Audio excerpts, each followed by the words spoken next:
Tempo terbaru nih, ntar kita bacain lagi ya.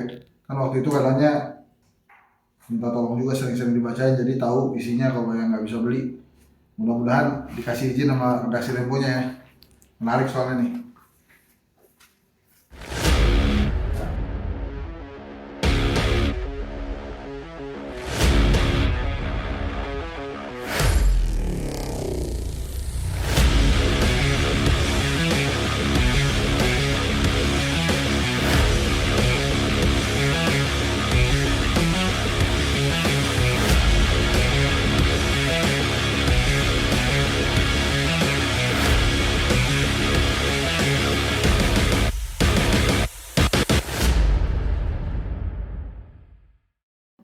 Relawan dan dukungan diam-diam Presiden Joko Widodo membuat elektabilitas Prabowo Subianto meroket. Banyak janji kompensasi setelah terpilih.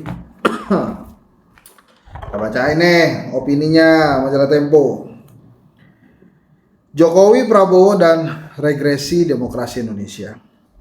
Sokongan Presiden Joko Widodo kepada Prabowo Subianto sebagai calon presiden juga rencana menduetkannya dengan anak sulungnya Gibran Rakabuming Raka memunculkan pertanyaan. Jadi emang nih gosipnya keputusan MK kelihatannya akan meloloskan itu. Umurnya diturunin tuh dari 40 tahun jadi 30 tahun kalau saya nggak salah. Jadi Mas Gibran bisa nyalon sebagai cawapres. Lagi pula kan ketua MK-nya omnya tuh.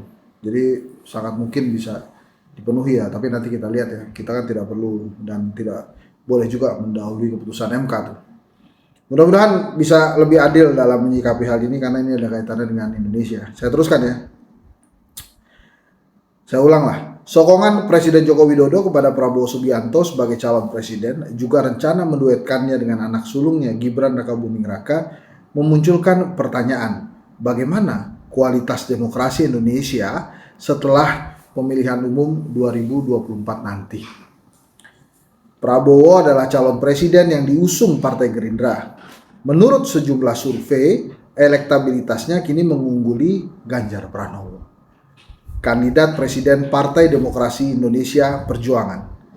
Anies Baswedan, calon dari koalisi Partai Nasdem, Partai Demokrat, dan Partai Keadilan Sejahtera berada di urutan ketiga.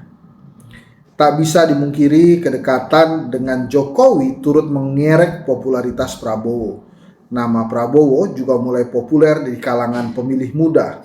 Pupus sudah ingatan publik, ia bertanggung jawab atas kasus penculikan aktivis 1998. Dukungan Jokowi kepada Prabowo membuka peluang konstelasi baru.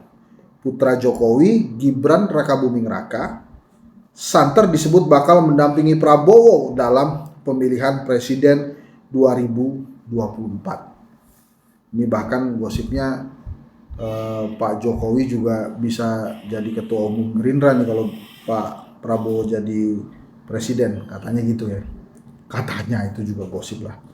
Saat ini saya teruskan ya. Saat ini Mahkamah Konstitusi sedang membahas kemungkinan penurunan batas usia calon wakil presiden menyesuaikan dengan usia Gibran yang belum 40 tahun.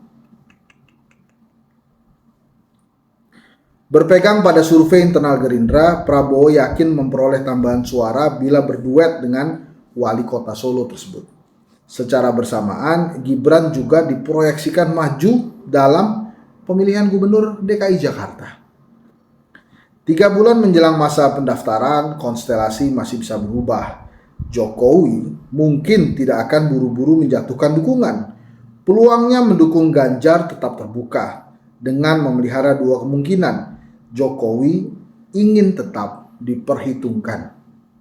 Oh, ya. Mungkin ini ya, takut post power syndrome gitu ya. Mungkin. Ini saya teruskan ya.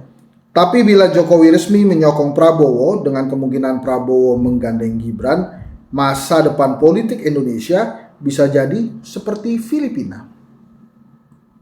Di negeri itu, Ferdinand Bongbong Marcos Jr. berpasangan dengan Sara Duterte. Marcos Jr. adalah anak diktator Ferdinand Marcos Sarah adalah putri Rodrigo Duterte, presiden Filipina sebelumnya. Sebagai bekas menantu Soeharto, rencana Prabowo berpasangan dengan putra presiden incumbent menunjukkan pola serupa. Ya.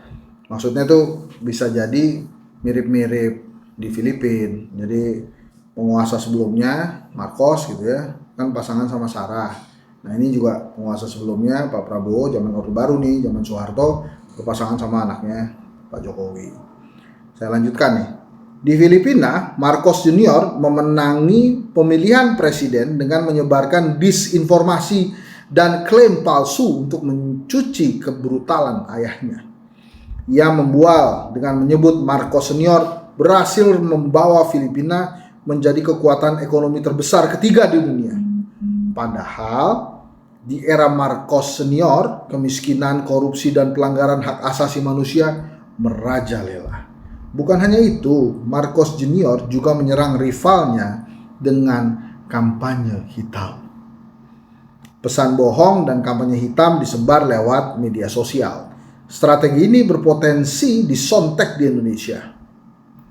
Sebagaimana di belahan dunia lain, media sosial menjadi alat kampanye politik yang ampuh. Sebanyak 68% penduduk Filipina adalah pengguna internet dan lebih dari 92 juta akun terdaftar di media sosial.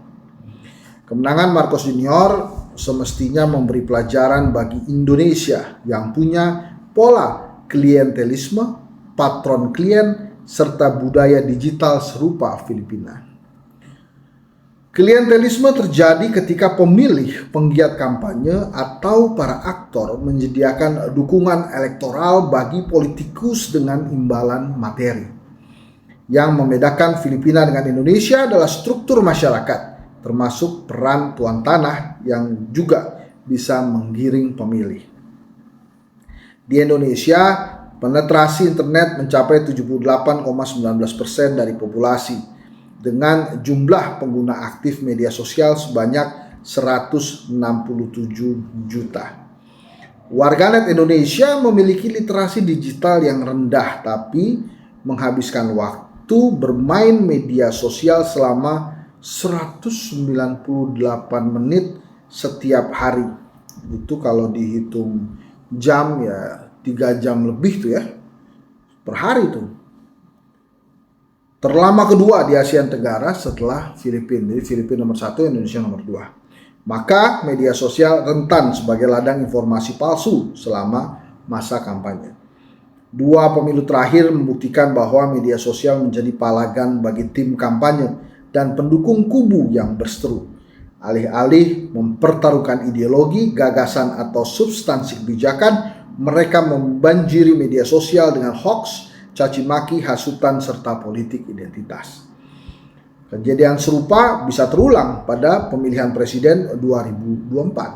Bila itu terjadi, kompetisi ide sebagai esensi demokrasi bisa sirna. Mempertahankan garis keturunan pada puncak kekuasaan lewat saluran pemilu juga membajak demokrasi. Regresi demokrasi akan makin menjadi-jadi. Nah, itu tadi opininya Tempo terbaru tuh. Ini Tempo edisi 17 sampai 23 Juli 2023. Itu ya. Tadi ada di halaman 23. Nah, ini kalau kita baca beritanya, laporan utama, ini judulnya Anak Emas di Depan Taipan. Dukungan Presiden Joko Widodo kepada Prabowo Subianto makin dalam. Loyalis Jokowi bergeser memilih Prabowo. Gibran Rakabuming Raka ditimbang sebagai calon wakil presiden. Nah, ini ada beberapa halaman beritanya. Tapi ada beberapa nih. Ini ada juga gambar papan baliho bergambar Presiden Joko Widodo dan Menteri Pertahanan Prabowo Subianto terpasang di Jalan Letnan Jenderal Sutoyo, Solo, Jawa Tengah, 14 Juli 2023. Tulisannya saya baca deh. Untuk Indonesia terus maju. Nah, itu dia. Kata Andre Rosiade, ini anggota dewan kita nih, dukungan presiden punya dampak elektoral luar biasa. Nah ini tapi ada beberapa paragraf, ini 2 paragraf, 3 paragraf yang saya mau bacakan. Gini, meningkatnya intensitas pertemuan Joko Widodo dengan Prabowo Subianto membuat gerah Partai Demokrasi Indonesia Perjuangan. Pada hari yang sama, ketika Jokowi menerima Prabowo Senin 10 Juli lalu, Sekretaris Jenderal PDI Perjuangan Hasto Kristianto juga menyambangi kompleks Istana Negara. Bukan untuk bertemu dengan Jokowi, melainkan berjumpa dengan Menteri Sekretaris Negara Pratikno. Hasto mengatakan pertemuan dengan Pratikno merupakan agenda rutin. Dia mengaku membawa pesan Ketua Umum PDI Perjuangan Megawati Soekarnoputri untuk Presiden Jokowi. Ada hal yang sifatnya strategis, kata Hasto. Para kolega presiden yang mengetahui pertemuan itu bercerita, Hasto mempersoalkan sikap Jokowi yang masih samar-samar mendukung calon presiden dari PDI Perjuangan, Ganjar Pranowo.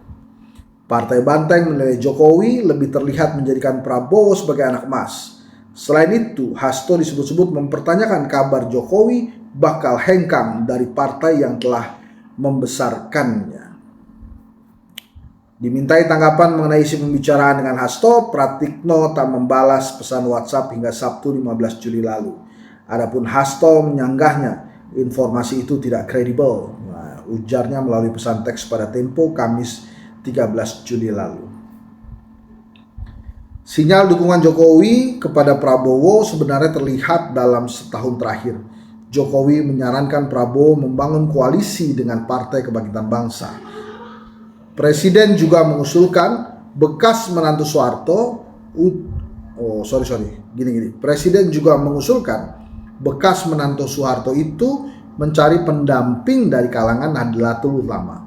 Pesan itu disampaikan Jokowi kepada Prabowo di Gedung Agung, Yogyakarta, Mei 2022. Saya men-tweet ya kemarin hari Minggu 16 Juli 2023, saya katakan begini, bila Pak Prabowo berhasil nyapres itu karena Pak Jokowi, bila Pak Prabowo gagal nyapres itu juga karena Pak Jokowi. Karena memang Pak Prabowo ini terlihat sekali terlalu atau tercitrakan lah ya, terlalu mengandalkan Pak Jokowi dalam soal capres-capresan ini. Bahkan menurut saya besar kemungkinan atau ada kemungkinannya Pak Prabowo itu gagal nyapres.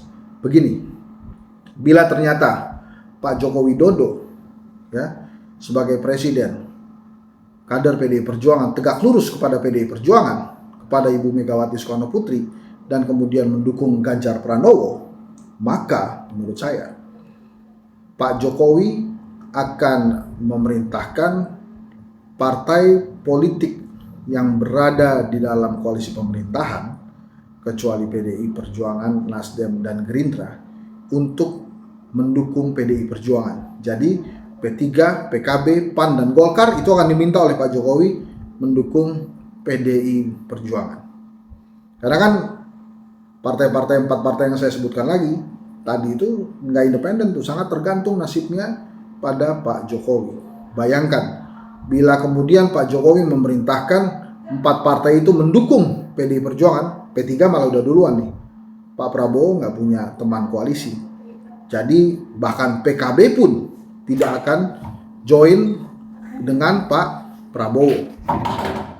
PKB ini bisa saja pindah ke PDI Perjuangan. Ingat kemarin ya, waktu acara haul atau acara Bung Karno di GBK, Pak Prabowo nggak datang, mungkin juga nggak diundang, tapi PKB hadir.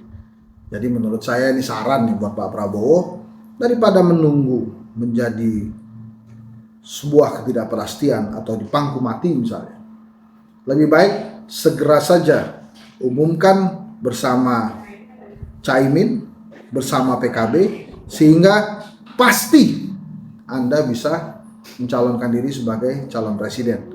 Tidak perlu dan tidak harus menunggu-nunggu Pak Jokowi, karena Pak Jokowi tentu saja kader PDI Perjuangan yang sangat mungkin dan besar kemungkinannya akan tegak lurus kepada Bu Megawati Soekarnoputri, Ketua umumnya. Bagaimana itu bisa terjadi? Ya tentu saja ada hal-hal strategis yang terjadi antara Ibu Mega misalnya dengan Pak Jokowi yang kemungkinan besar kita juga tidak tahu gitu ya. Tapi saya rasa itu perlu dipertimbangkan ya, karena bila nih kemudian Pak Jokowi bermain mata dengan Gerindra, itu efeknya akan pada anak-anaknya Pak Jokowi yang saat ini menjadi kepala daerah dari PDI Perjuangan seperti Mas Gibran di Wali Kota Solo dan Bang Bobi di Medan. Bisa jadi ini mungkin ya Pak Jokowi juga memperhitungkan ya kalau akhirnya mendukung Prabowo, Gibran dan Bobi ya majunya dari Gerindra. Tapi apakah akan semudah itu? Megawati Soekarno Putri termasuk guru bangsa yang sudah memahami asam garam perpolitikan di Indonesia. Jadi kalau Pak Jokowi berpikir seperti itu, mungkin dia juga sudah berpikir 2 langkah ke depan. Karena sampai saat ini kan Megawati Soekarno Putri tergolong lihai. Bahkan sudah mengantarkan Pak Jokowi sebagai Presiden Republik Indonesia 2 putaran. Jadi kita tunggu saja drama ini, termasuk juga akan kemana Pak Jokowi bergerak. Sementara koalisi perubahan memang sudah mulai bergerak maju bahkan untuk mempertimbangkan siapa calon wakil presiden dari Anies Baswedan nantinya. Sebagai penutup ini saya bacakan ya. Salah satu hal menteri yang baru saja dilantik sebagai Menkominfo dari jabatan sebelumnya sebagai Wakil Menteri Desa, Budi Aristiadi yang Ketua Projo. Dalam program siniar bocor alus politik milik Tempo, Wakil Menteri Desa yang sekarang sudah menjadi Menkominfo, Budi Aristiadi juga mengaku telah mendengar informasi tentang proposal kabinet dari Prabowo. Sudah jelas infonya valid juga. Di luar kabinet, Prabowo juga mempertimbangkan untuk menggait Wali Kota Solo, Gibran Rakabuming Raka sebagai calon wakil presiden. Nah ini kita baca sebelumnya. Nah ini sebelum tadi tentang Budi Ari ya, ini ada paragraf menjelaskan dukungan Presiden Joko Widodo kepada Prabowo Subianto tak lepas dari berbagai tawaran yang diajukan oleh Ketua Umum Partai Gerindra itu. Prabowo disebut telah mengkomunikasikan gambaran kabinet kepada Jokowi bila memenangi pemilihan Presiden 2024. Pos menteri yang didiskusikan bersama Jokowi merupakan pos strategis di bidang ekonomi. Merespon pertanyaan Jokowi, Prabowo mengatakan bakal menunggu putusan Mahkamah Konstitusi. Prabowo juga mengaku tak mau buru-buru karena pendaftaran calon presiden dan wakil presiden masih dibuka sampai akhir November 2023. Gibran Rakabuming Raka, anak sulung Presiden Joko Widodo, enggan menanggapi peluangnya menjadi pendamping Prabowo Subianto dalam pemilihan presiden 2024. Silahkan tanya lembaga survei, ujarnya melalui pesan WhatsApp pada Kamis 13 Juli lalu, tulisnya begitu. Jadi ya masalah Pak Prabowo sangat tergantung oleh Pak Jokowi, sangat tergantung dari keputusan dan keinginan Pak Jokowi. Bisa nyalon karena Pak Jokowi, nggak bisa nyalon juga karena Pak Jokowi. Jadi sebelum pasti ya Pak Prabowo nyalon ya kita sementara nggak ngomongin wapresnya Pak Prabowo dulu deh. Yang kita omongin ya calon wapresnya Mas Ganjar dan calon wapresnya Mas Anies dulu. Jadi pastikan dulu Pak Prabowo. Tapi kalau sekali lagi saran saya yang ada dulu digandeng. Yang ada PKB dan Caimin. Bukan tokoh yang main-main. Dia bisa membantu Prabowo mendapatkan suara di Jawa Timur. Gitu ya. Nanti kita ngobrol lagi sambil baca-baca berita dari majalah Tempo nih. Kenapa yang saya baca majalah Tempo aja? Langganannya ini soalnya.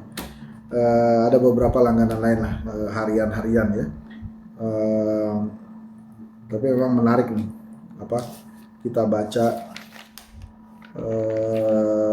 dari beberapa laporan yang ada di Tempo.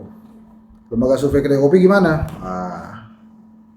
Yang jelas 58,8% kalau dari hasil lembaga survei kedai kopi. 58,8% rakyat Indonesia tidak setuju dinasti politik. Ini tidak hanya bicara tentang Gibran, tidak bicara tentang Bang Bobi, tapi ini bicara keseluruhan pejabat-pejabat yang menjaga dinastinya dalam kekuasaan. Itu kira-kira teman-teman. Assalamualaikum warahmatullahi wabarakatuh ya.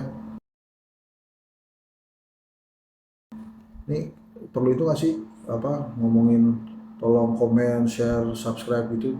Boleh. Biar kayak yang lain. Boleh. Ya itu ya tadi ya. Gue nggak biasa ngikutin yang lain soalnya. Anyway, thank you ya. Makasih ya Tempo. Assalamualaikum.